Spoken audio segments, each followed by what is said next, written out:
Hi, I'm Adam, and let's isolate and paint some hair. I heard somebody say that if you visualize something, it's more susceptible to happen, so I made this image of the president reading a book. I'm not sure it worked, but never mind, this is not about politics, this is about Photoshop. This was the original image of a guy reading, and I wanted the president to be the one reading instead, and this is how it turned out. I'll just zoom in a bit so you can see. Just actually take the hair over here so you can see it on a darker background. It's not his own hair, actually, it's painted. So first it was isolated and then painted, but I guess when the music's playing you can't really see that it's not his own hair. And the way to do it, we'll just zoom in here, is that we'll just start isolating the head. We'll just select our lasso tool. We'll just make a quick selection around it. It's only about the hair, so we won't pay attention to any details down here. Make a new layer, cmd+j. We'll just color this, alt+backspace, V for your move tool, command click to select the layer and drag it into the middle here, and then E for your erase tool. Make sure your opacity is 100. You can change the opacity with the numbers on your keyboard, and 40 is a nice size for this, and then we'll just start erasing around the hair. And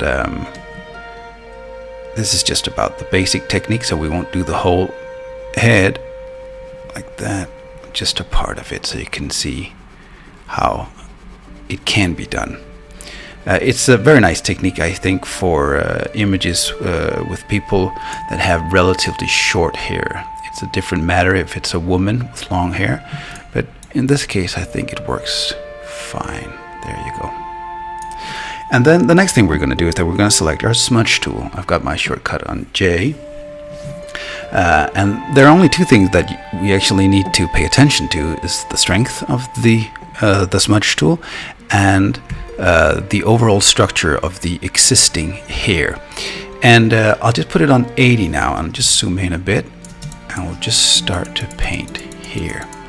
And 80 is nice in this case for just creating the foundation, making those short hairs that create the foundation for the rest of the hair. And just pay attention to the structure, because you can see the hair moves in a different direction here.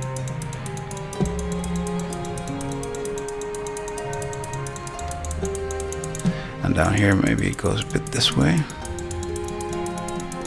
And what you can do actually is that, because hair tends to be a bit thicker around the ears, just right click and select the size of 2 pixels and just make a couple of thicker hairs here,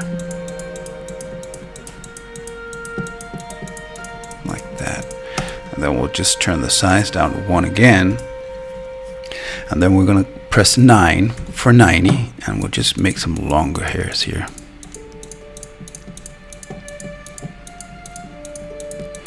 And maybe once in a while make like kind of a rogue hair that goes in the other direction, just to create a little bit of chaos there. Hair tends to be a bit chaotic, so like that. And then we'll make some really long ones, 95, 95. Just, oh, that's not a nice one. 93 might be better. Yeah, that's better. And there you go. That is the basic technique. And then you can select your blur tool. I've got my shortcut in K, a strength of about 20. And then if you like, you can just blur the hairs just a little bit if you think that's necessary. And that's it. And take care and be well. Oh, and of course remember to read. And as Bernard Shaw said, make it a rule never to give a child a book you wouldn't read yourself. That's Bernard Shaw. Thank you, Mr. Shaw. Well said. Take care and be well. Bye.